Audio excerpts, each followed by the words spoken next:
Here in the sanctuary of ancient dreams and wisdom and beauty, we come to grow, be healed, to stretch the mind and heart, to be challenged, renewed, to be helped in our own continuing struggles for meaning and for love, to help build a world with more justice and mercy in it, to be counted among the hopers and doers.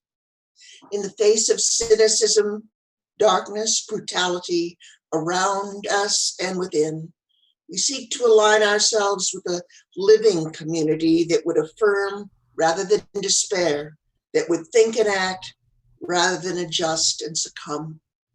We invite the spirit of our own humanity, the spirit of the holy, and the healing powers under, around, through, and beyond us to give us the nerve, grace, the toughness and sensitivity to search out the love that frees and the life that makes all things new. Chris. Welcome to the Unitarian Congregation of Westchester and our online worship service. My name is Chris Hyson, and I am a lay associate in our congregation. Our minister, Dan Schatz, is on leave this week, so we have a special guest, our Minister Emerita, Kate Rohde, who will be speaking on liberation or domination, how not to become the people you struggle against. I especially want to welcome any visitors to our online service this morning. We hope you'll have the chance. We hope we will have the chance to get to know you. You can say hello in the comments or head to ucwc.org to send an email if you'd like more information about the congregation. We hope also that you will join us for our online social hour. The link and password are in connections. We'll put them in the comments and also on the screen at the end of the service.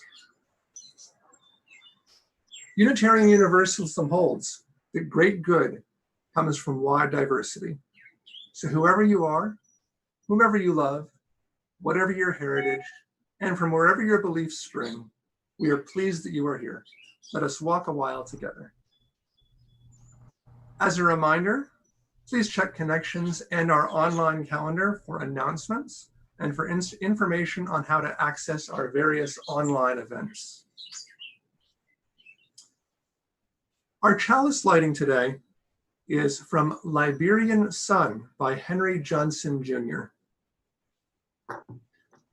The truth should make us better human beings. It shouldn't create enemies out of ignorance. Let's start a revolution with no gun, but words and action to inspire the next generation.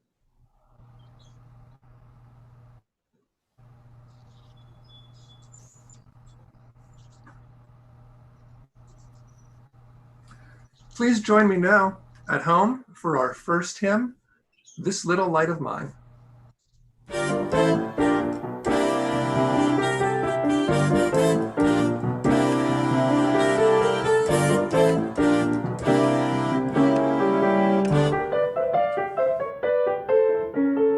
This little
I love that song.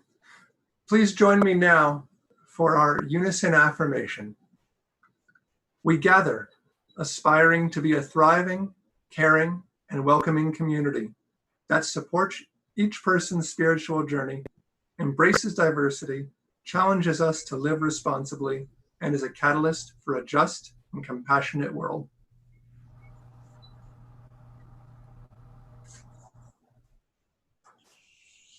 Let's join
wide vistas for exploration.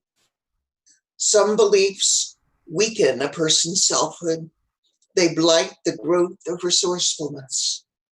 Other beliefs nurture self-confidence and enrich the feeling of personal worth. Some beliefs are rigid, like the body of death, impotent in a changing world. Other beliefs are pliable, like the young sapling ever growing with the upward thrust of life.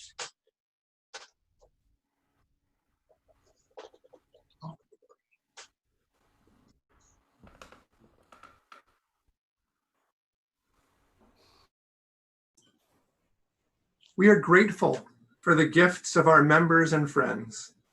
While we are online, you can donate to us on the web, via text, by app, or with a good old-fashioned check in the mail.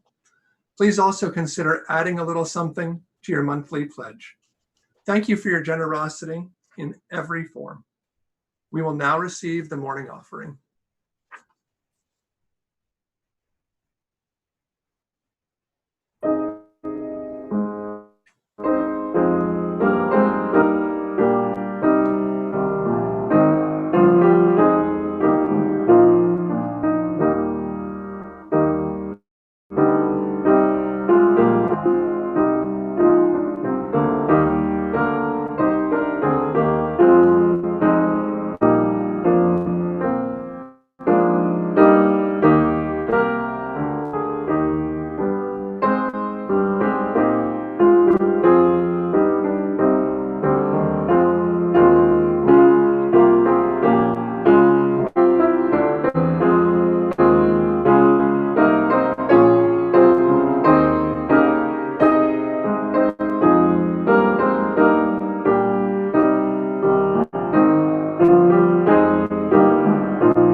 This reading this morning is actually a selection from the musical Hamilton, which some of us saw this week on TV.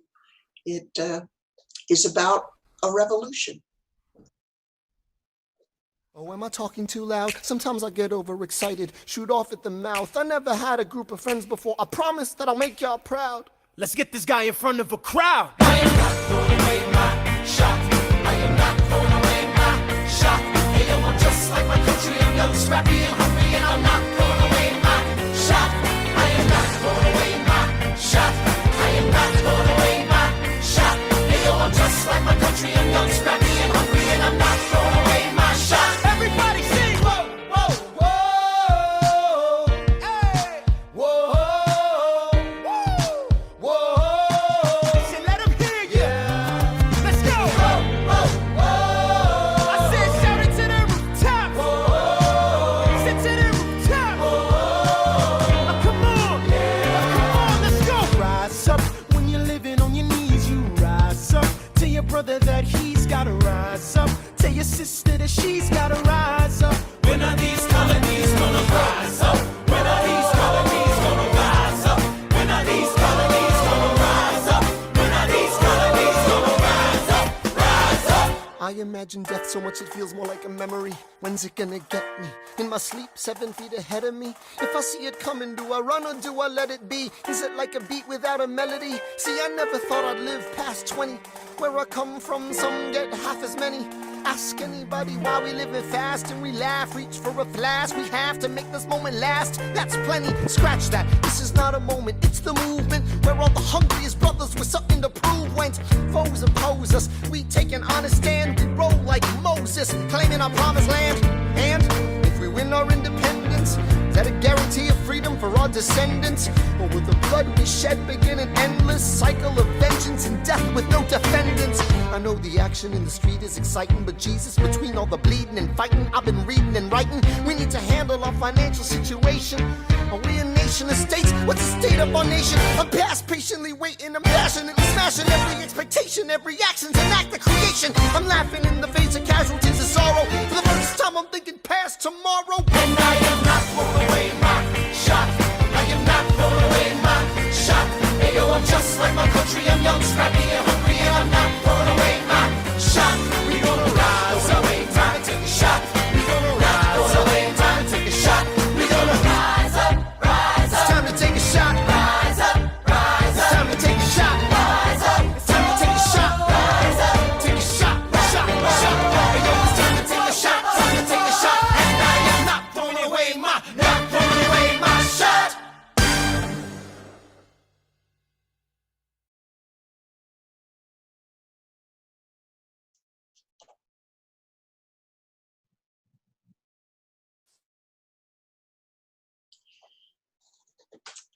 It's good to be with you this morning on my first attempt at a video sermon and in front of my friends and family. Like many of our friends, after years of hoping to see Hamilton without using up all of our retirement savings to do so, we saw it last week on the large screen on the 4th of July. It was a happy juxtaposition with my sermon on revolutions, transformations, and their pitfalls.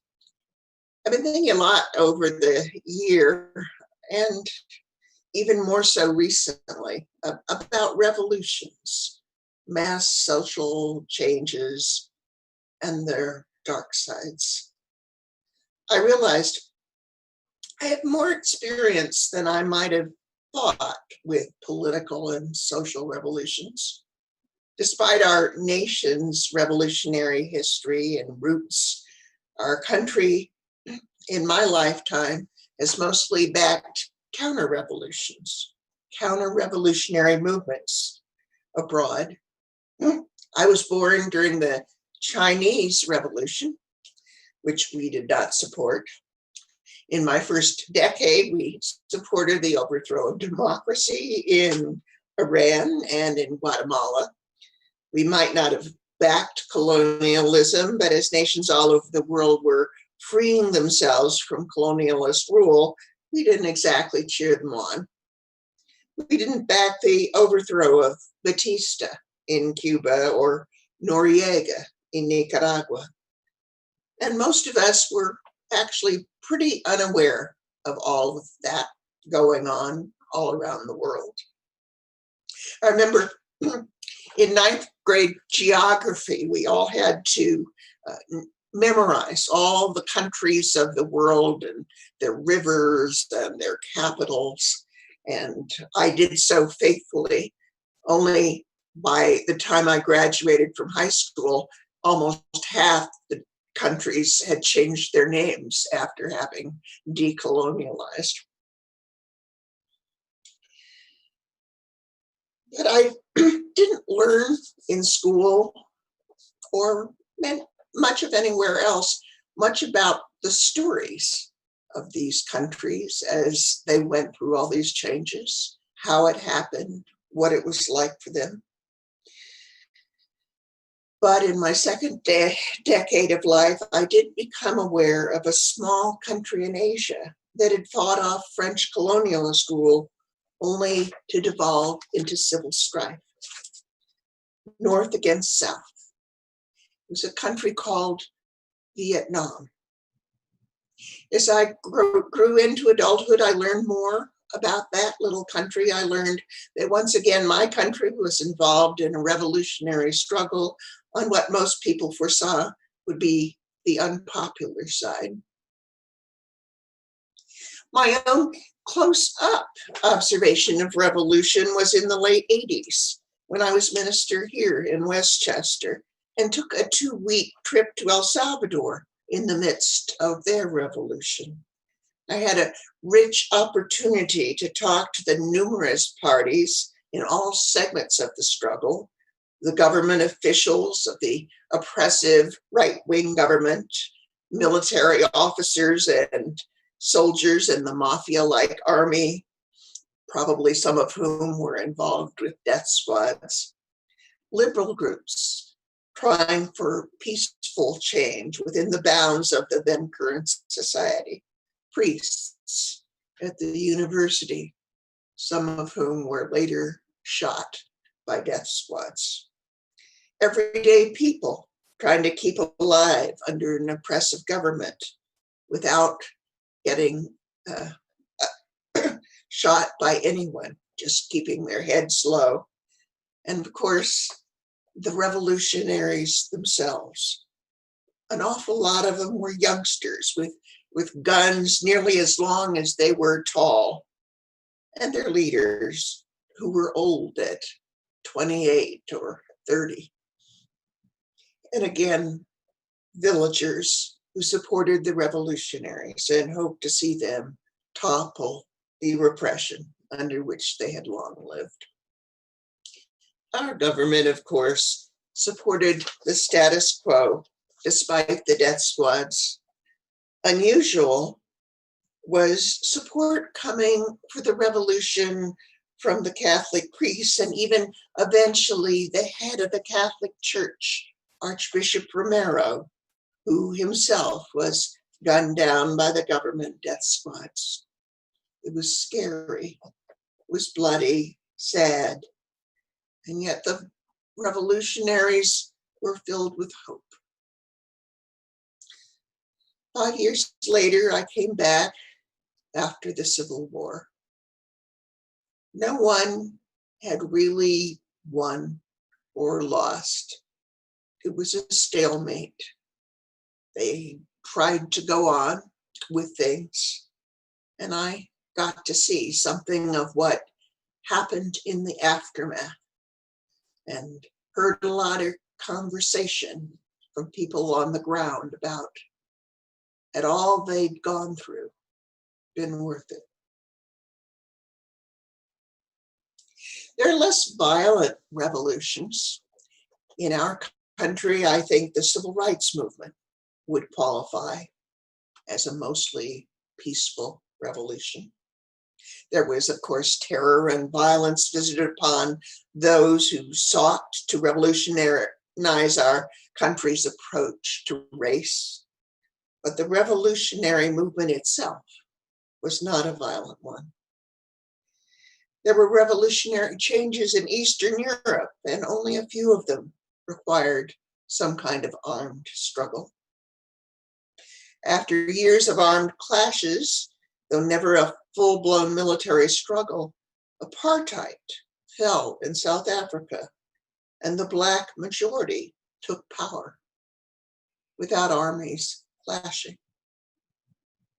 And most recently, of course, we've heard the word revolution batted around in a political campaign, that which probably some of you supported, Socialist Senator Sanders, who was trying to lift up his campaign into a social movement. I've been thinking about revolutions because we're in a time that, I don't know what it seems like to you, but to me, our time seems unreal, almost like we're living in a dystopian novel, more so than any time I can remember, even though I lived through quite a few times. And yet, we're also, again, in a time when huge things seem to be happening, and it seems possible that great change might happen. The times in which Hamilton lived seem almost easygoing compared to now, at least from a looking back lens. Today, some seem primed for revolution. Others seem to long for a quiet return to we're not quite sure what.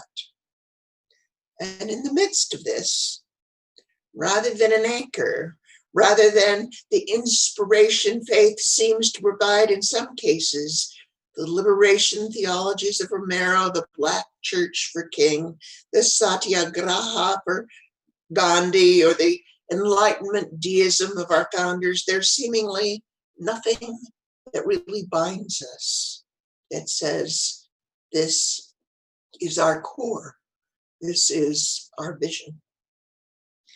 Even for me, the grounding of liberal democratic faith is no longer one that seems to be shared as it once was, either in our country at large or even among Unitarian Universalists.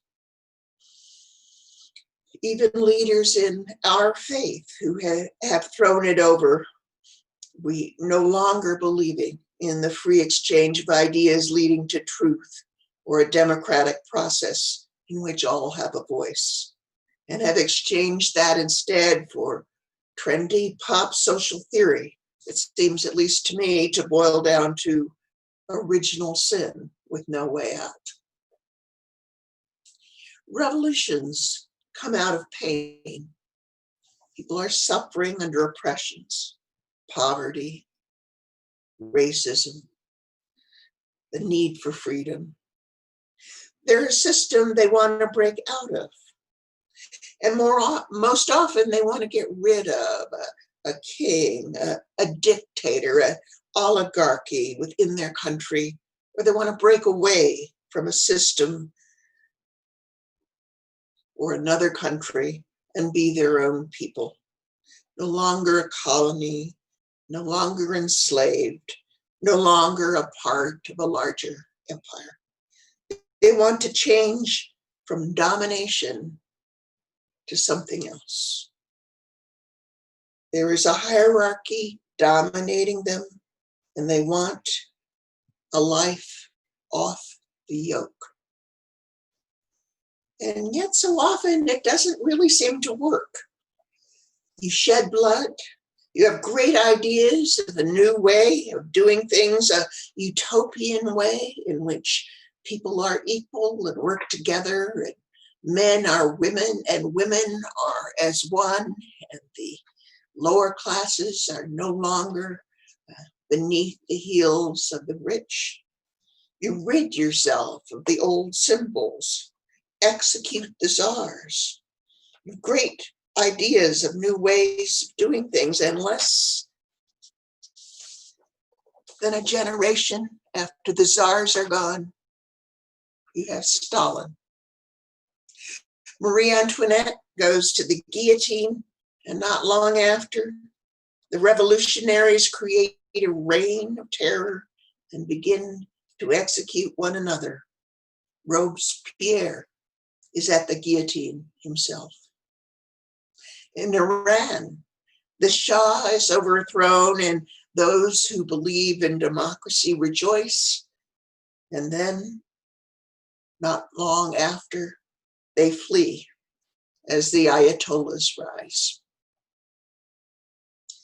And in perhaps the greatest counter-revolution of them all, a young rabbi brings spiritual teachings which inspire his followers to live in community with equity, with care and sharing, lifted up as a way of life that's in harmony with God. And yet, not many hundred years after, his teachings are stolen by the greatest empire on earth, which uses him as a central figure, as its figurehead for power and armies which conquer the world, which dominate and enslave the world in his name. And the spiritual teachings of love and liberation are used in the service of domination and bloodshed. So I keep thinking about this. Why do revolutions go wrong? Can we learn anything from those who go even a little bit right? Most revolutions that go terribly wrong seem to exchange one strong man or men for others or another. Not right away, usually. Usually they kind of try something new, flounder around a bit, try to get the water up and running or the electricity back on or whatever the revolutionary France equivalent of that might have been. There's a period of idealism where egalitarian principles are lifted up. The intellectual architects who may not have much experience governing will try to figure out after the revolution what's next. And then they discover that disruption and destruction is a lot easier than finding a new way. Enlightenment principles don't get the crops grown, people fed. And a sad and slightly amusing nonviolent example of that kind of failure is Occupy Wall Street, which was touted as a great success for a large number of people gathering and their passions, their inclusive methodology, which only included people who could camp long enough to participate, left nary a scratch on Wall Street. If they had been in a revolutionary council in charge of something, a more efficient and probably far less inclusive and democratic group would have had to been formed to get things done. Since most revolutions occur in a context in which the domination system is the model for getting these things done, in the chaos following the revolution, they revert back to the domination system. They know.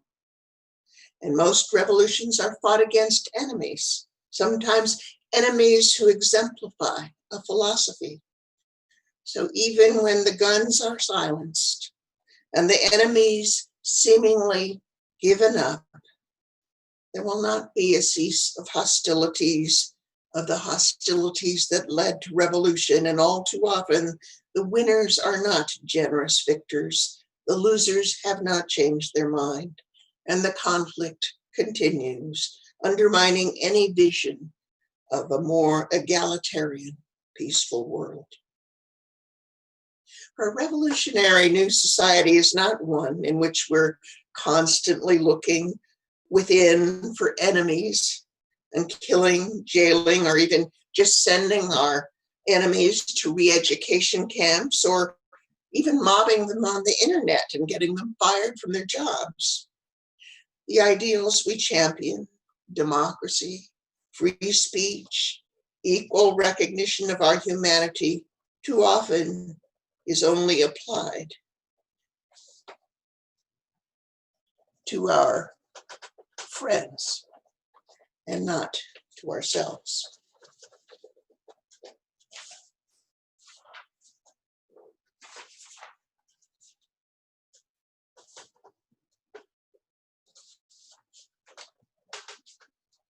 Perhaps we just reverse the order and the oppressors become the oppressed, or people of very different views make common cause. The people who wanted Iranian democracy to return after the Shah were at first aligned with religious fundamentalists, and those people struggling along among themselves for the ultimate meaning of revolution.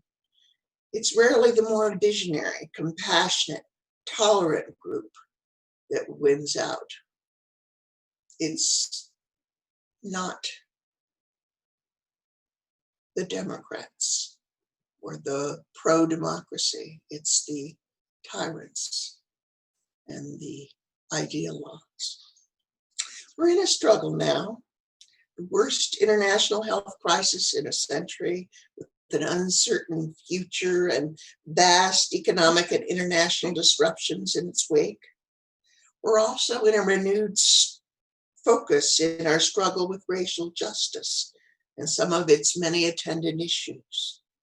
For the first time in 50 years, there seems to be momentum on the side of massive change.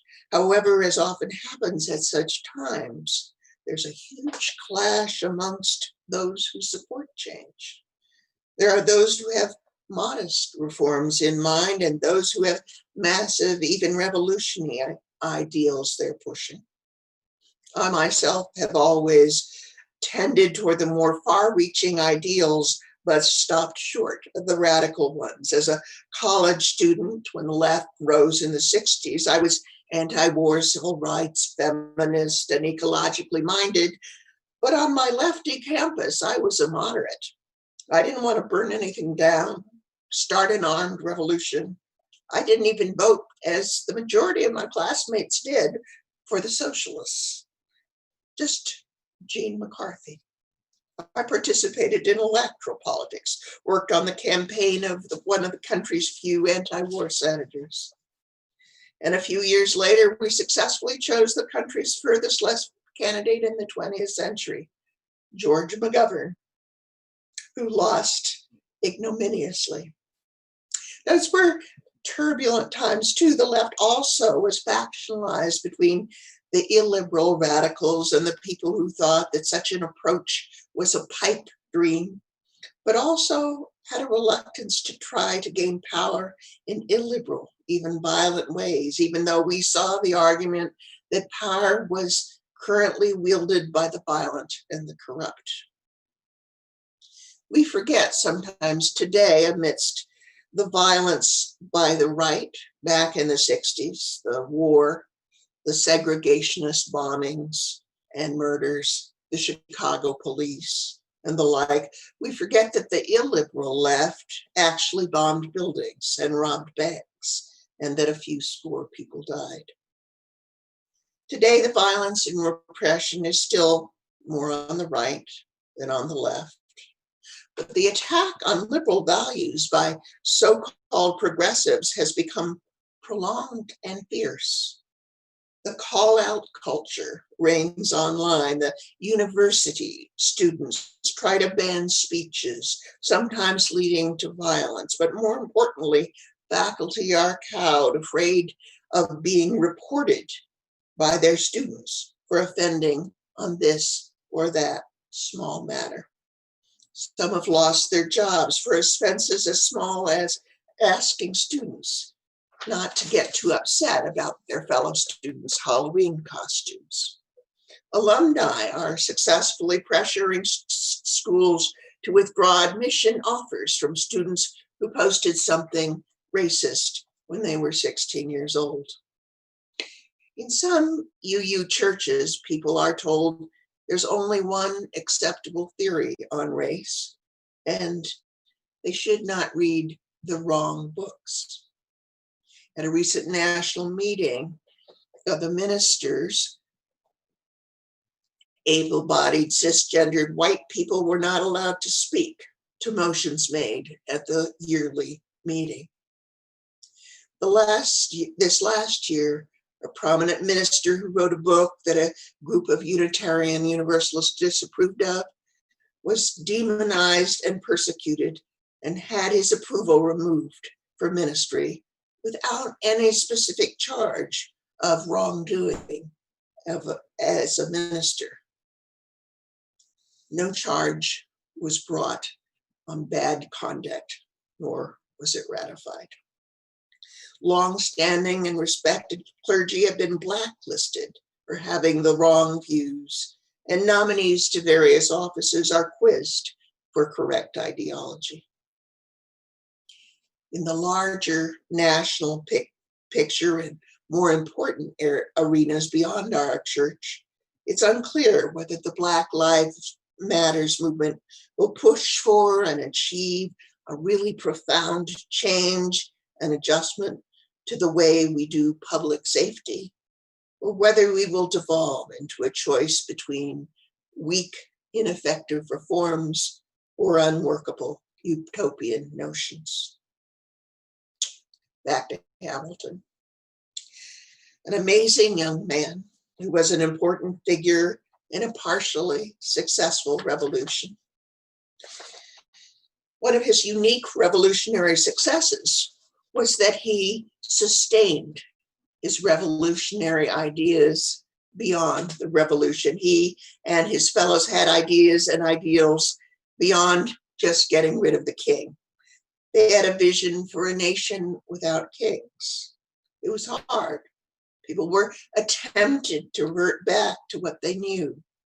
Some now think Washington might have become a king-like ruler had he chosen, but governance was wider than it had ever been, with philosophical ideas that underpinned it.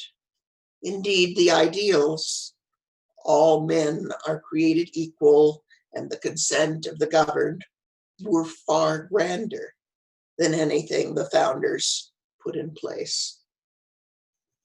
In fact, the founders were undermined in the founding documents themselves, putting in not all men are created equal, but that some men were worth 3/5 of other men.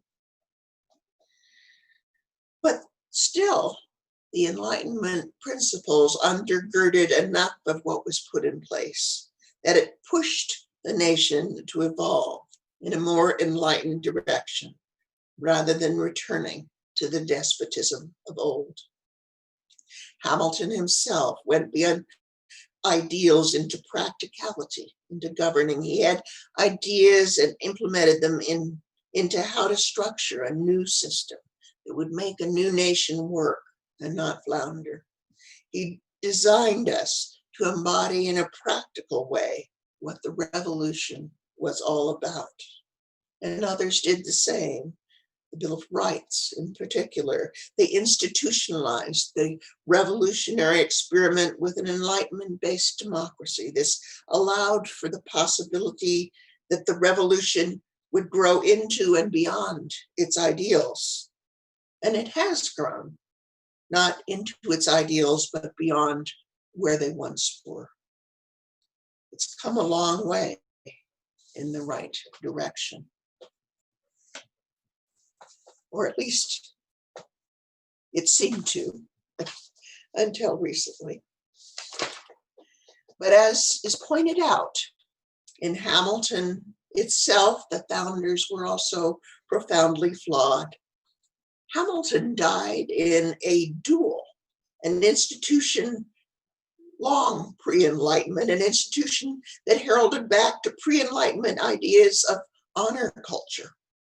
And most of the slaveholders, as we know, were slaveholders, something the Enlightenment specifically inveighed against. Yet even though Enlightenment philosophers may not have believed in complete equality, although they were anti-slavery.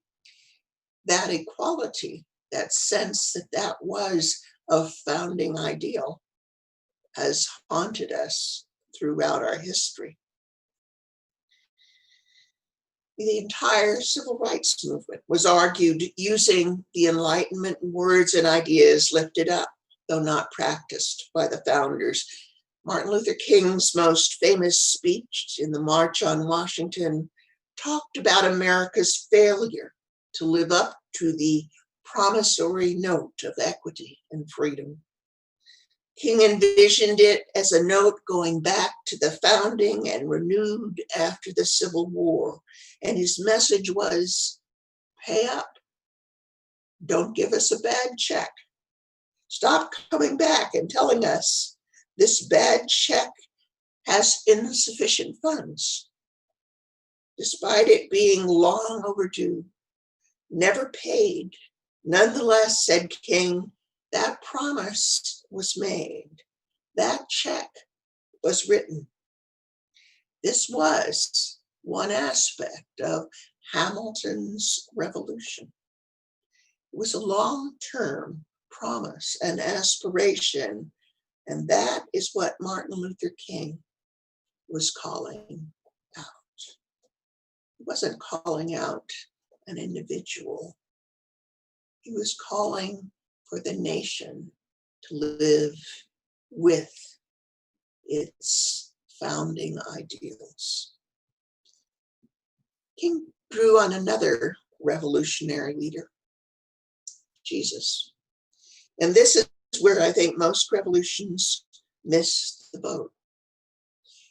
King was attempting, with some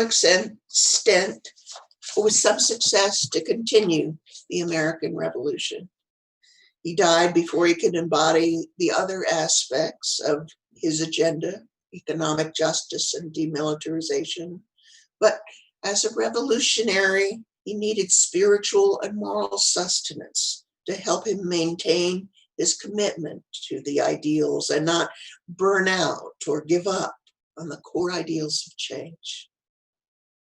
Gandhi's success came in part from his religious, philosophical grounding. South Africa could so easily have devolved into vengeance at the end of apartheid, yet Desmond Tutu and Mandela were revolutionaries grounded in ideals, and the great process of confession and reconciliation, grounded in Tutu's Christian heritage, helped the South African nation move forward in a way few nations of its kind had been able to do.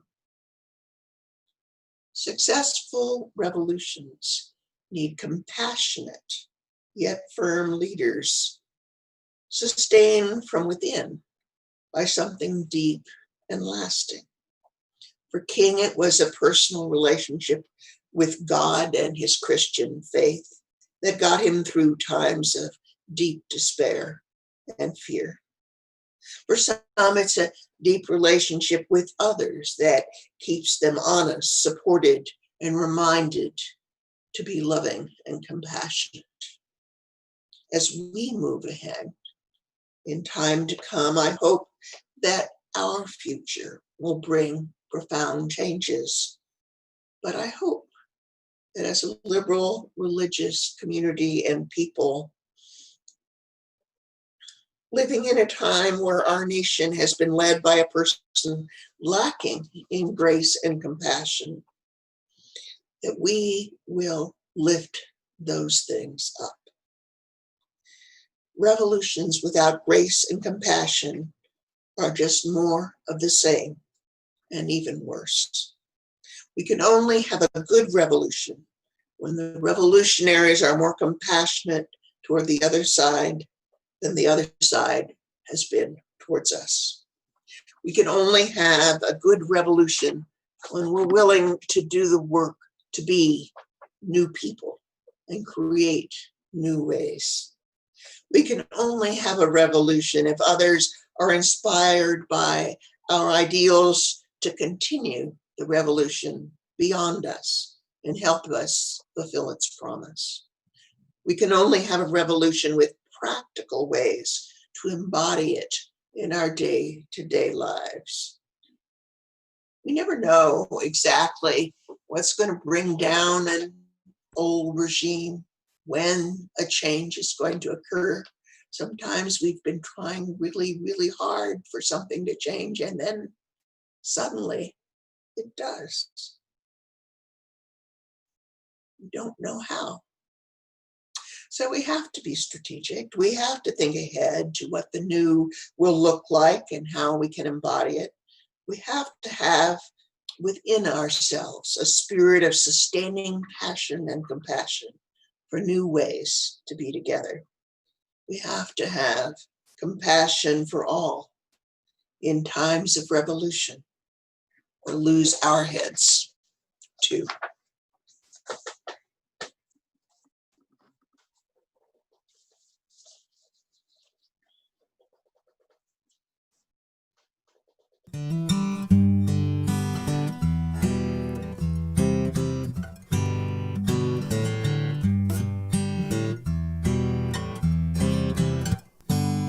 When I breathe in, I'll breathe in peace. When I breathe out, I'll breathe out love. When I breathe in, I'll breathe in peace. When I breathe out, I'll breathe out love. My name is Pam Sears. I'm a member of the Pastoral Care Team and the contact person for the month of July. There is one card this morning from a couple who would like a candle of joy to be lit in honor of their baby girl's safe and healthy arrival. She came to this side on June 18th at 2:29 p.m., weighing in at 7 pounds, 12 ounces and 22.5 inches long. They are thrilled and can't wait to see what this next chapter holds.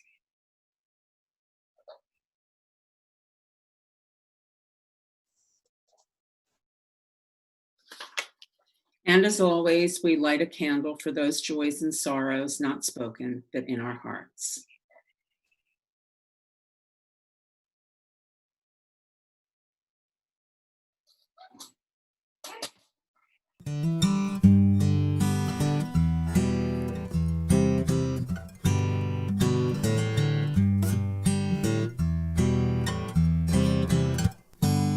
When I breathe in, I'll breathe in peace. When I breathe out, I'll breathe out love. When I breathe in, I'll breathe in peace. When I breathe out, I'll breathe out love.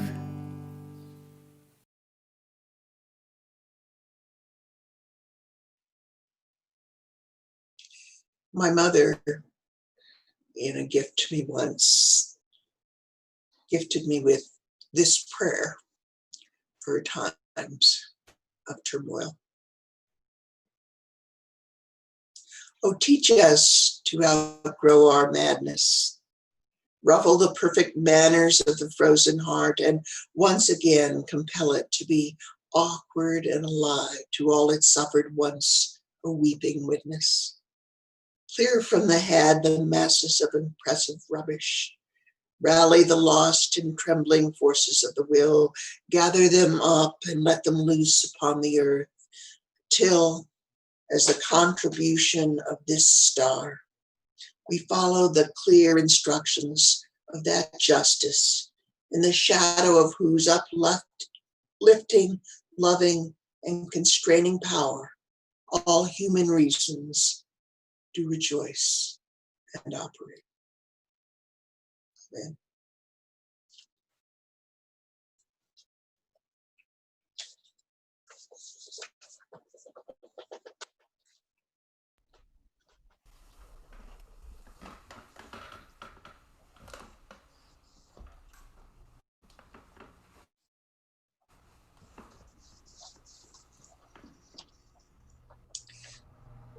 Join in singing We'll Build a Land.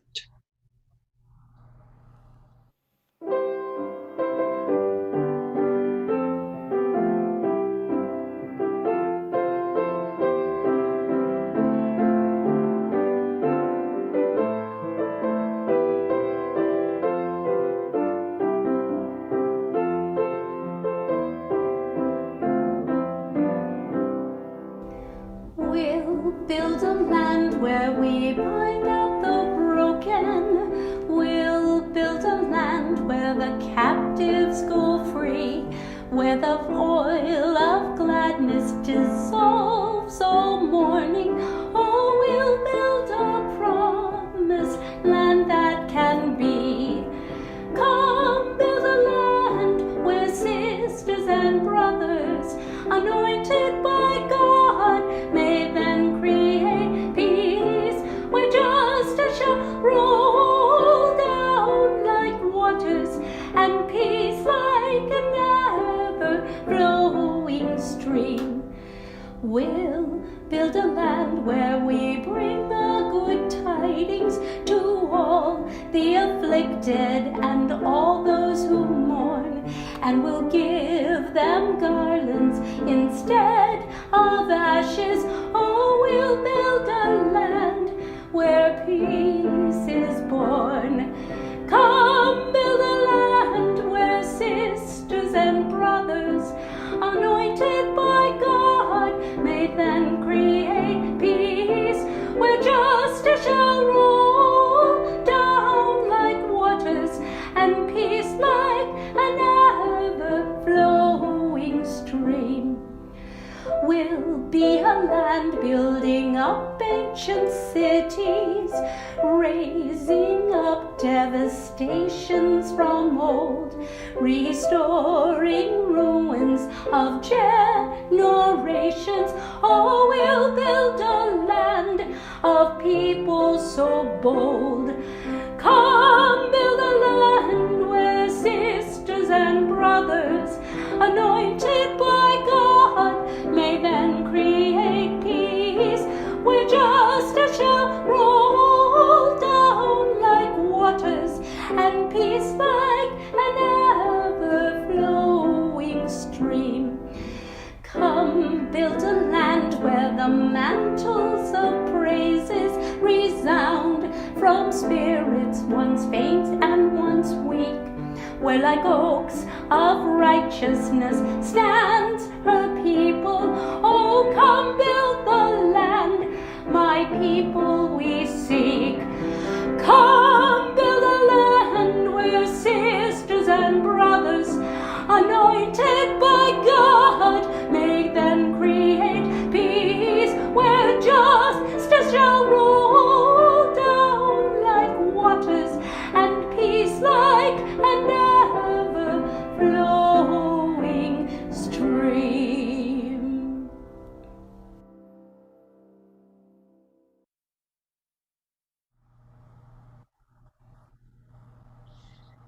The closing words are from the poet Langston Hughes. I've known rivers.